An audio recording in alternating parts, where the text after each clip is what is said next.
नमस्कार दोस्तों, मैं हूं संतोष पाठक और आप देखना शुरू कर चुके हैं संतोष पाठक ऑफिशियल यूट्यूब प्लेटफॉर्म। आज समझ में नहीं आ रहा कि मैं इसको सबसे बड़ी खबर कहूं या फिर इसको चमत्कार कहूं। देश की सरकार ने, नरेंद्र मोदी की सरकार ने, देश के प्रधानमंत्री नरेंद्र मोदी की सरकार ने पिछले 11 वर्षों में पहली बार अपनी गलती कबूल की है। अब उनकी मंशा पर सवाल उठ रहे हैं कि कहीं ऐसा तो नहीं कि इस गलती कबूल करने के पीछे उस तरह का वातावरण और माहौल है जो नागपुर से राष्ट्रीय स्वयंसेवक संघ के मुखिया सरसंघचालक मोहन भागवत द्वारा भेजा गया संदेशा था। भागवत साहब के संदेशा आने के बाद भारतीय जनता पार्टी में खलबली मची हुई है और एक जमाने में राजनाथ सिंह ने कहा था कि ये मोदी सरकार है, इसमें इस्तीफे नहीं दिए जाते। उसी तरह की बातें मोदी सरकार के बारे में कही जाने लगी थी कि ये मोदी सरकार है, यहाँ गलतियां कबूल नहीं की जाती, बल्कि अगर आप उनको गलती की याद दिलाओगे तो वो आपको 1947, 1948, 1949, 1950 यानी जवाहरलाल नेहरू, इंदिरा गांधी के जमाने तक ले जाएंगे, लेकिन गलती नहीं कबूल करेंगे। लेकिन अब केंद्र की नरेंद्र मोदी सरकार ने एक बड़ी गलती कबूल कर ली है। जम्मू कश्मीर के पहलगाम में जो आतंकवादी हमला हुआ था, उसके बाद भारतीय जनता पार्टी जिस तरह के दावे कर रही थी, ऑपरेशन सिंदूर चलाया गया, उसका राजनीतिक लाभ हासिल करने की कोशिश की गई। प्रधानमंत्री नरेंद्र मोदी सभाओं में महिलाओं से अपना स्वागत सत्कार करवाते हुए नजर आए। वो तो शुक्र है कि इनके पास इंटेलिजेंस की रिपोर्ट आ गई कि ऑपरेशन सिंदूर देश भर में चलाए जाने को लेकर महिलाओं में बहुत ज्यादा गुस्सा है, तो मीडिया पर उसका ठीकरा फोड़ते हुए कई दिनों बाद मीडिया पर उसका ठीकरा फोड़ते हुए यह कह दिया गया कि नहीं, इस तरह का कोई अभियान नहीं चलाने जा रहे हैं। लेकिन अब मनोज सिन्हा साहब की माफी ने कई सवाल खड़े कर दिए हैं। क्या मनोज सिन्हा जम्मू कश्मीर के पहलगाम में हुए आतंकवादी हमले में अपनी गलती कबूल कर अपने भविष्य के रास्ते को साफ कर रहे हैं? क्या मनोज सिन्हा माफी मांगकर भारतीय जनता पार्टी के राष्ट्रीय अध्यक्ष बनने की राह में जो कांटे लगे हुए थे उसको साफ कर रहे हैं? और इससे भी बड़ा सवाल कि मोहन भागवत के संदेशे के बाद जो भारतीय जनता पार्टी के नेताओं में डर का माहौल है, जो खलबली का माहौल है, नेता अपने अपने पाले तय करते हुए नजर आ रहे हैं, तो कहीं मनोज सिन्हा ये बयान देकर, या यूं भी कह सकता हूं कि मनोज सिन्हा के इस बयान के जरिए देश के गृह मंत्री अमित शाह पर इस्तीफा देने का दबाव तो नहीं पड़ रहा है? कहीं ऐसा तो नहीं है कि संसद के मानसून सत्र में विपक्षी राजनीतिक दल जिस जोर शोर से जम्मू कश्मीर के पहलगाम में हुए आतंकवादी हमले में असफलता की बात को उठाने की तैयारी कर रहे थे, उसे देखते हुए मनोज सिन्हा ने पहले ही गलती कबूल कर ली और अब अमित शाह के ऊपर दबाव बढ़ गया है, प्रेशर बढ़ गया है कि वो भी गलती कबूल करते हुए अपने पद से इस्तीफा दे दे। भारतीय जनता पार्टी रिकॉर्ड बनाने के लिए जानी जाती है, नरेंद्र मोदी, अमित शाह साहब रिकॉर्ड बनाने के लिए जाने जाते हैं। तो अगर इस गलती को स्वीकार करके, इस असफलता को स्वीकार करके अमित शाह इस्तीफा देते हैं गृह मंत्री के पद से, तो ये भी अपने आप में रिकॉर्ड होगा और उसके बाद किस तरह से महिमा मंडन किया जाएगा वो तो हम और आप सभी जानते हैं। लेकिन इन तमाम तथ्यों को मैं एक एक करके आज की इस स्टोरी में आपके सामने रखने जा रहा हूं दोस्तों। सबसे पहले आपके स्क्रीन पर आज तक का एक्स पर किया गया मैं एक पोस्ट दिखा रहा हूं और इसमें आज तक ने लिखा है कि मनोज सिन्हा को जम्मू कश्मीर के उपराज्यपाल के तौर पर सेवा देते हुए 5 वर्ष पूरे हो गए हैं। उन्होंने अपने एक इंटरव्यू में पहलगाम हमले पर खुलकर बात की। उन्होंने कहा कि आतंकवादियों ने यह हमला पर्यटकों पर नहीं बल्कि भारत की आत्मा पर किया है। उन्होंने कहा कि पड़ोसी देश पाकिस्तान का इरादा सांप्रदायिक विभाजन पैदा करना था।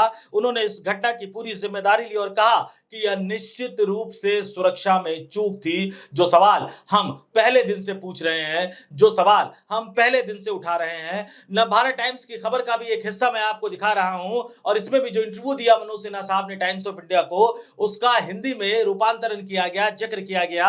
और इसमें क्या कहा मनोज सिन्हा साहब ने? मनोज सिन्हा ने कहा कि पहलगाम में जो हुआ वो बहुत दुर्भाग्यपूर्ण था, इसमें निर्दोष लोग मारे गए, मैं इस घटना की पूरी जिम्मेदारी लेता हूं। यह निश्चित रूप से सुरक्षा में चूक थी। यह आम धारणा है कि आतंकवादी पर्यटकों को निशाना नहीं बनाते। जिस जगह पर हमला हुआ वह एक खुला मैदान है, वहां सुरक्षा बलों के मौजूद रहने के लिए कोई सुविधा या कमरा नहीं है। यानी गलती कबूल कर रहे हैं, लेकिन विडंबना देखिए कि गलती के लिए तर्क क्या दे रहे हैं।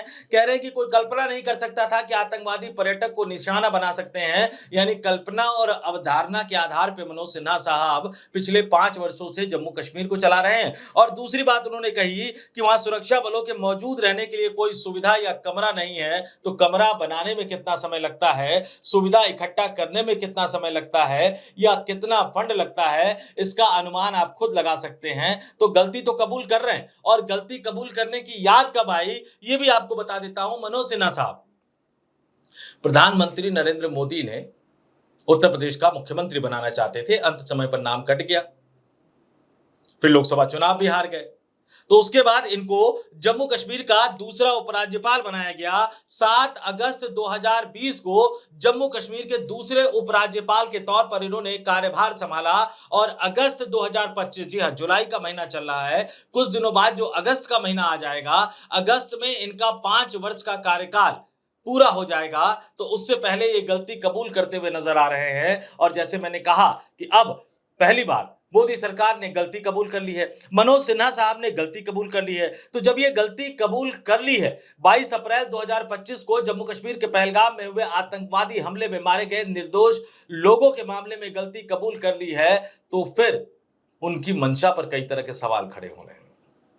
आमतौर पर होते नहीं है, लेकिन यहां हो रहे हैं क्योंकि पहली बार मोदी सरकार ने गलती कबूल की है। अब यहां सवाल यह उठ रहा है कि बीजेपी में जो नई खेमेबंदी शुरू हो गई है और 21 जुलाई से संसद का मानसून सत्र शुरू होने वाला है। विपक्षी राजनीतिक दल संसद के मानसून सत्र में जम्मू कश्मीर के पहलगाम में हुए आतंकवादी हमले के मसले को जोर शोर से उठाने की तैयारी कर रहे थे। कांग्रेस पार्टी ने इंडिया गठबंधन में शामिल विपक्षी राजनीतिक दलों की बैठक भी बुलाई है। सरकार की तरफ से भी संसद के मानसून सत्र से पहले सर्वदलीय बैठक बुलाई गई है। तो जाहिर तौर पर इसमें प्रधानमंत्री से ज्यादा गृह मंत्री अमित शाह गिरते हुए नजर आते और मनोज सिन्हा साहब इस तरह की जिम्मेदारी कबूलने की बात करके एक प्रेशर उन्होंने बना दिया है अमित शाह के ऊपर। अब संसद में दो चीजें हो सकती है, या तो सरकार की तरफ से कहा जा सकता है कि मनोज सिन्हा यानी उपराज्यपाल ने जिम्मेदारी कबूल कर ली है तो मामले को यहीं खत्म कर देना चाहिए, या इसका दूसरा पहलू भी ये भी हो सकता है कि अब अमित शाह पर इस्तीफे का दबाव बढ़ेगा और जिस तरह से मोहन भागवत के बयान के बाद देश के प्रधानमंत्री नरेंद्र मोदी पर संन्यास लेने का दबाव बढ़ता जा रहा है और नरेंद्र मोदी गुट के तमाम नेता खेमेबंदी करते हुए नजर आ रहे हैं, तो क्या ये बयान दबाव बढ़ाने की एक कवायद है?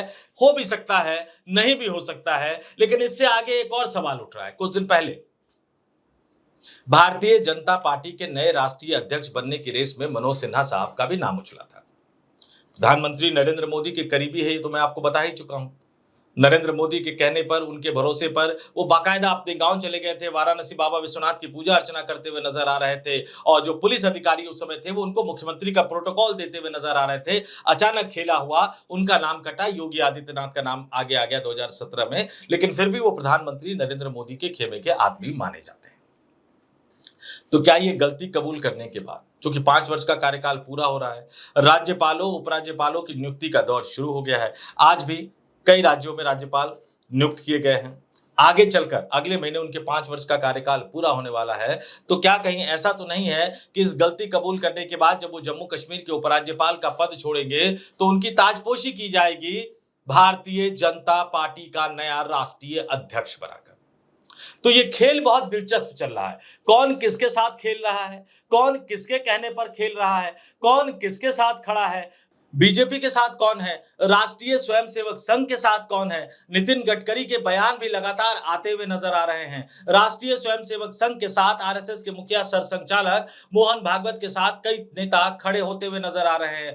अब सबकी नजरें जो टिकी हुई है, दो नेताओं पर खासतौर से टिकी हुई है कि देश के रक्षा मंत्री राजनाथ सिंह क्या कहते हैं आने वाले 48 घंटों में, और उत्तर प्रदेश के मुख्यमंत्री योगी आदित्यनाथ क्या कहते हैं अगले 48 घंटों में। क्योंकि पूरा सीक्वेंस देखिएगा, राष्ट्रीय स्वयंसेवक संघ के मुखिया मोहन भागवत का बयान, उसके बाद अमित शाह का बयान, उसके बाद देश के उपराष्ट्रपति जगदीप धनखड़ साहब का बयान, और उसके बाद एक एक करके बार बार देश के केंद्रीय मंत्री, राष्ट्रीय स्वयंसेवक संघ के लाडले, नागपुर की धरती से आने वाले केंद्रीय मंत्री नितिन गडकरी साहब का बयान। तो एक नई तरह की लड़ाई शुरू हो गई है और यह माफीनामा, यह कबूलनामा अपने आप में उस लड़ाई का हिस्सा माना जा रहा है। तो अगर आप ये सोचकर खुश हो रहे हैं कि चलिए मोदी सरकार ने गलती मान ली, तो खुश मत होइएगा, क्योंकि इस गलती के पीछे भी बहुत सारी राजनीतिक संभावनाएं और बहुत सारे राजनीतिक खेल उभरते हुए निकलते हुए सामने आ रहे हैं। तो इस वीडियो में इतना ही। आप खुद सोचिएगा कि भारतीय जनता पार्टी के अंदर आखिरकार चल क्या रहा है। जाते-जाते फिर आपसे अपील करूँगा, आग्रह करूँगा, वीडियो पसंद आया तो लाइक कीजिएगा, शेयर कीजिएगा, ज़्यादा से ज़्यादा लोगों तक पहुँचाइएगा। कमेंट करके ज़रूर बताइएगा कि क्या आप मनोज सिन्हा के माफ़ीनामे को, मनोज सिन्हा के गलती कबूलने के कबूलनामे को कितना सही मानते हैं, कितना मासूम मानते हैं। ये शब्द मैं खास तौर से इस्तेमाल कर रहा हूं। या आपको भी लगता है कि मनोज सिन्हा ऐसा करके एक बड़ी नई तरह की राजनीति खेलते हुए नजर आते हैं, क्योंकि दिल्ली से पत्रकारों को बुलाकर जम्मू कश्मीर ले जाना और बड़े-बड़े सवालों के जरिए इंटरव्यू देना और उन सवालों में ये गलती स्वीकार करना, मंशा पर सवाल तो उठ रहे हैं। आपका क्या मानना है? आप कमेंट करके जरूर बताइएगा। फिलहाल इस वीडियो में इतना ही। मुझे यानी संतोष पाठक को दीजिए इजाजत। आपसे अपील, आपसे आग्रह, संतोष पाठक ऑफिशियल यूट्यूब प्लेटफॉर्म को सब्सक्राइब जरूर कीजिएगा। नमस्कार।